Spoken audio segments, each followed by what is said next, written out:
Hey everyone, welcome to Students Point. This is 7th of January and we are going to see all of the important questions for the day. So pay your attention till the end. और अगर video आपको अच्छी लगे तो video को like and share करना ना भूलें, साथ ही चैनल को सब्सक्राइब एंड बेल आइकन दबाना is must to receive the notification of all the latest important videos. Let's begin now, but first we have to see question for the day और इसका जवाब आप सभी को कमेंट सेक्शन में बताना है. The question is prime minister Narendra Modi has flagged of the 100th Kisan Rail of the country between. So these are the options. This question is very much important for your examinations. So try to answer this question in the comment section. Next question now. Avian influenza को किस नाम से जानते हैं? So avian influenza is also known as bird flu. इसे bird flu के नाम से जानते हैं. तो यहाँ पे B है सही आंसर. Avian influenza एक इन्फेक्शियस डिजीज है जो कि वायरस से फैलता है in birds, mainly in birds. और इन्फ्लुएंजा के 3 टाइप्स ऑफ वायरस हैं, virus A, virus B and virus C, जिसमें वायरस ए मोस्ट कॉमन है. And avian influenza has various sub types as well, जैसा कि H151, H158, H5N1 और ऐसे ही बहुत सारे अदर भी सब टाइप्स देखने को मिलते हैं. ये न्यूज़ में इसलिए है क्योंकि हाल ही में avian influenza was confirmed in Kottayam and Alappuzha districts of Kerala. News में आप सुन रहे होंगे बर्ड फ्लू, तो ये वही है बर्ड फ्लू. अब तक 5 स्टेट्स में देखा जा चुका है, जो कि हिमाचल प्रदेश है, केरला है, हरियाणा है. और एज ऑफ नाउ ह्यूमन में कोई इन्फेक्शन देखने को मिला नहीं है. हालांकि ह्यूमन इन्फेक्शन बिल्कुल पॉसिबल है via respiratory organs, but still बहुत ही सिंपल प्रिकॉशनरी मेजर्स लेकर ह्यूमन में इन्फेक्शंस को आसानी से रोका जा सकता है. हालांकि टिल नाउ इंडिया में कोई भी ह्यूमन इन्फेक्शन देखने को नहीं मिला है. The basic precautions which human should take is to eat completely boiled food and avoid going nearby dead birds. साथ ही H5N8 strain of avian influenza is said to have lower chance of spreading to humans as compared to H5N1 subtype. मतलब कि H5N1 subtype का human में spreading थोड़ा possible है compare to H5N8 strain of avian influenza. इससे पहले केरला में H5N1 strain report किया गया था इन द ईयर 2014 एंड 2020. साथ ही H5N8 एवियन इन्फ्लुएंजा केरला में रिपोर्ट किया गया था इन ईयर 2016. तो ये bird flu almost in every winter report किए जाते हैं in some part of the world, लेकिन इसे world by culling of birds, मतलब कि बर्ड्स को मार करके बहुत हद तक कंटेन या कंट्रोल कर लिया जाता है. Next question now. India will be non permanent member of UNSC for the year. तो इंडिया को नॉन परमानेंट मेंबर बना दिया गया है फिर से UNSC में लगातार नहीं लेकिन 8वीं बार. This is the 8th time for India that it has become a non-permanent member of UNSC. तो इसका टर्म होगा 2021 से 2022 तक, 2021 टू 2022. जनवरी 1 से इंडिया का टर्म बिगन हो चुका है और इंडिया का ये 8वां टर्म होगा. और इंडिया के साथ कुछ अन्य कंट्रीज़ भी पार्टिसिपेट कर रहे हैं as a non permanent member in UNSC. वो कंट्रीज़ हैं Kenya, Norway, Mexico, Ireland. I repeat this names once again. Along with India, other countries which have joined the Council as non-permanent members include Kenya, Norway, Mexico, and Ireland. So UNSC, United Nations Security Council, is one of the 6 principal organs of United Nations और इसे establish किया गया था in the year 1945 with aim to ensure international peace and security. साथ ही as of now in UNSC there is a provision for 5 permanent members. These 5 permanent members include US, UK, France, China and Russia, while it has a provision for 10 non-permanent members. These non-permanent members are elected for a period of 2 years. Okay. And if you are preparing for UPSC and State PCS 2021, then you can enroll yourself into our new batch. The course fee is just ₹2,499. In that, the whole syllabus for UPSC is completed, and if you have financial issues, you can pay this fee in 2 installments, half of the price now and half after 1 month. And after subscribing, you have to send in confirmation here at this email ID pointstudent2020@gmail.com. The link for subscription to this course has been provided in the comment section as well as in the description box of the video. Very less time is left, so do hurry and do enroll as soon as possible. And if you are preparing for Uttar Pradesh and Bihar Public Service Commission, then a test series has been organized for this, and it is targeted for the year 2021, and the fee for this test is just ₹499, and there are 25 tests in this series, out of which 20 tests will be subject wise and 5 will be full length test completely based on your examination pattern. And PDFs and videos explanation will be provided for all the tests, all these 25 tests. Also, the link for this test has been provided below in the comment section as well as in the description box. So go and subscribe.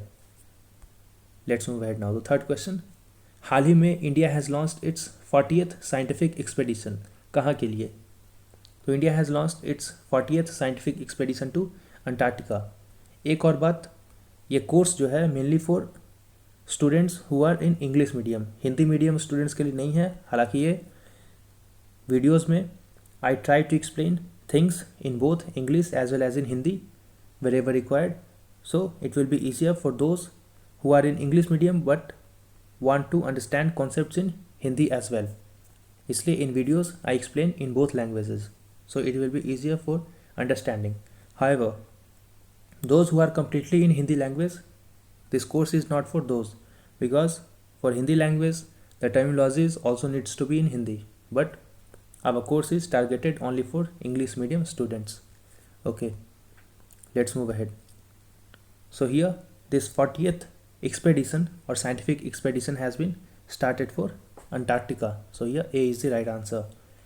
And this marks the 4 decades, यानी कि ये चौथा decade पूरा हो गया है India का towards scientific endeavor to the white continent Antarctica. और ये 5 जनवरी को शुरू किया गया फ्रॉम गोवा, और इंडियन अंटार्कटिक एक्सपेडिशन शुरू किया गया था in the year of 1981. And the Indian Antarctic Program has now credited to have built 3 permanent research bases. We have already seen the names of these bases many times before. So these are Dakshin Gangotri, Maitri and Bharti. Dakshin Gangotri operational नहीं है, but Maitri and Bharti are operational. Maitri Bharti काम कर रहे हैं, लेकिन दक्षिण गंगोत्री बंद कर दिया गया है और इसे स्टोरेज फैसिलिटी के लिए यूज़ किया जाता है. Next question now. Consider the following statements about National Meteorology Conclave 2021. Let's see the statements. National Meteorology Conclave 2021 is being organized by CSIR, यानी कि council of scientific and industrial research national physical laboratory इसे organise कर रही है. तो ये statement सही है. द नेक्स्ट स्टेटमेंट, इसका जो थीम है वो है metrology for the inclusive growth of the nation. ये भी सही है. इस कॉन्क्लेव 2021 का थीम है metrology for the inclusive growth of the nation. तो यहाँ पे दोनों स्टेटमेंट सही है, सो सी इज़ राइट आंसर. हाल ही में इसे प्राइम मिनिस्टर नरेंद्र मोदी ने इसे इनॉग्रेट किया, एंड प्राइम मिनिस्टर मोदी ने साथ ही नेशन को डेडिकेट किया नेशनल एटॉमिक टाइम स्केल और भारतीय निर्देशक द्रव्य. इसके अलावा प्राइम मिनिस्टर ने फाउंडेशन ले किया एक और ऑर्गेनाइजेशन का जिसका नाम है नेशनल इन्वायरमेंटल स्टैंडर्ड्स लेबोरेटरी. तो इन 3 ऑर्गेनाइजेशंस का काम क्या होगा? नेशनल एटॉमिक टाइम स्केल, भारतीय निर्देशक द्रव्य और नेशनल इन्वायरमेंटल स्टैंडर्ड्स लेबोरेटरी. सी, ये नेशनल एटॉमिक टाइम स्केल क्या करेगा? ये जनरेट करेगा Indian standard time with an accuracy of 2.8 nanosecond. और भारतीय निर्देशक द्रव्य का काम होगा टू सपोर्ट टेस्टिंग एंड वैसे मैन्युफैक्चर करना वैसे गुड्स का या वैसे इंस्ट्रूमेंट्स का जो कि क्वालिटी एश्योरेंस चेक कर सके. इसके अलावा नेशनल इन्वायरमेंटल स्टैंडर्ड्स लेबोरेटरी का काम होगा to go for certification of industrial emissions monitoring equipments.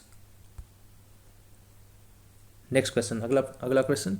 Prime minister Narendra Modi ने हाल ही में ट्रिब्यूट पे किया to Shri Mannathu Padmanabhan ji on his जयंती। तो श्री मन्नाथु पद्मनाभन जी कौन थे? तो वो थे एक Indian social reformer from Kerala. So here C is the right answer. Mannathu Padmanabhan ji का जन्म हुआ था 1878 में और उनकी मृत्यु हुई थी 1970 में। He was an Indian social reformer and was freedom fighter from Kerala and he is recognised as a founder of Nair service society. तो वेरी मच चांसेस ये हैं कि आपसे ये भी क्वेश्चन पूछा जा सकता है कि who was the founder of national service society.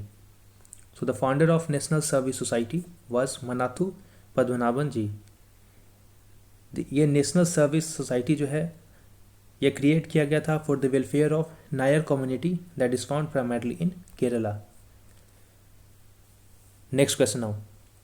Prime minister ने हाल ही में फाउंडेशन ले किया for the permanent campus of IIM Sambalpur. तो ये IIM संबलपुर किस स्टेट में सिचुएटेड है? So this IIM Sambalpur is situated in the state of Orissa. So ये इज द राइट आंसर। ये संबलपुर उड़ीसा के सिटी में संबलपुर में सिचुएटेड है IIM Sambalpur on the banks of river Mahanadi. और अब तक अगर वीडियो आपको अच्छी लगी हो तो do like the video and do share the video with your friends and loved ones. Also do subscribe and press the bell icon to receive the notification of all the latest important videos.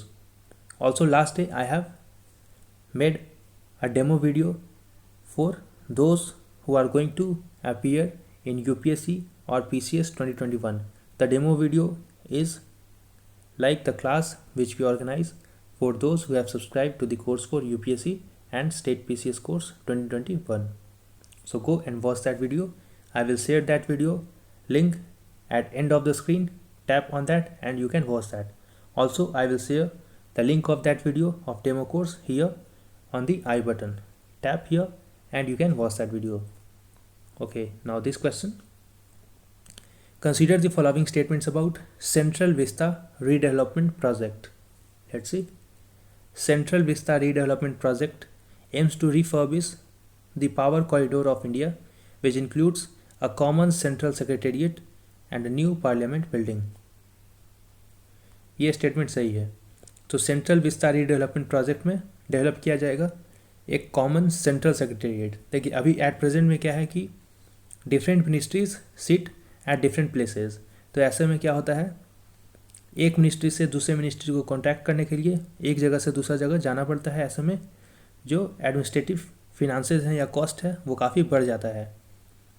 So now government is trying to build Central Vista Redevelopment Project in that a common secretariat will be set up जहाँ पे सारी ministries के secretariat बैठेंगे और इसके अलावा एक नया पार्लियामेंट बिल्डिंग भी बनाया जाएगा।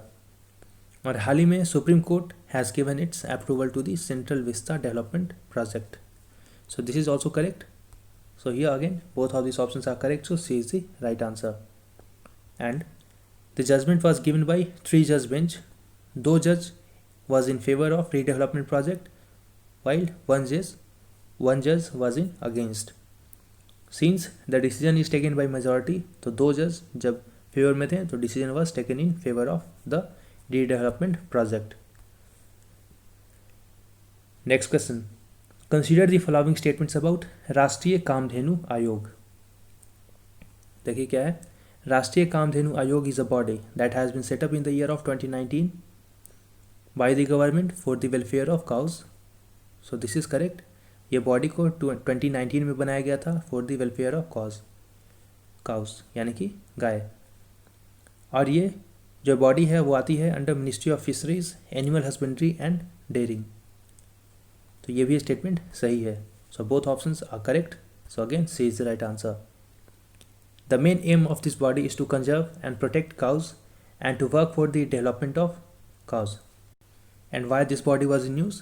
Because it has announced that it will conduct a nationwide online examination on cow science. In Hindi it is called as Gau Vigyan. This examination will be conducted on February 25th. इसके कुछ key points about the examination. इस examination में appear होने के लिए you have to pay no application fee. और ये पहली बार ऐसा कोई एग्ज़ाम है जो कि कंप्यूटर बेस्ड एग्ज़ाम कंडक्ट कराया जाएगा और ये ऑनलाइन एग्ज़ाम हर साल कंडक्ट कराया जाएगा। आगे जाकर क्या पता फ़ी can be imposed, but for this year there is no application fee. Next question. Recently, which Indian bank has launched WhatsApp banking? WhatsApp banking किस बैंक ने लॉन्च किया है? So it has been launched by Bank of Baroda. So here A is the right answer. इस feature के द्वारा customers of this bank can now avail WhatsApp banking service, और bank of Baroda will offer services like mini statement, balance inquiry, cheque status inquiry, blocking of a debit card, cheque book request, साथ ही information related to latest product and services of the bank through WhatsApp banking. Next question है, हाल ही में global economic prospects report किस संस्था ने जारी किया है या रिलीज़ किया है? So it has been released by world bank, quite obvious. So here C is the right answer. इस रिपोर्ट के अनुसार in this upcoming financial year, that is from year 2021 to 2022, the economic growth of the world will be around 4%, and India's projected growth shall remain around 5.4% for financial year 2021 to 2022, while in the next financial year 2022 to 2023 the growth is expected to be around 5.2%. और ये भी estimate किया गया है कि Indian economy will contract by 9.6% for this ongoing financial year 2020 to 2021. And if you have found the video useful till now, do like the video and do share the video with your friends and loved ones. Also do subscribe and press the bell icon. We'll meet again in the next video. Until then, stay safe and thanks for watching.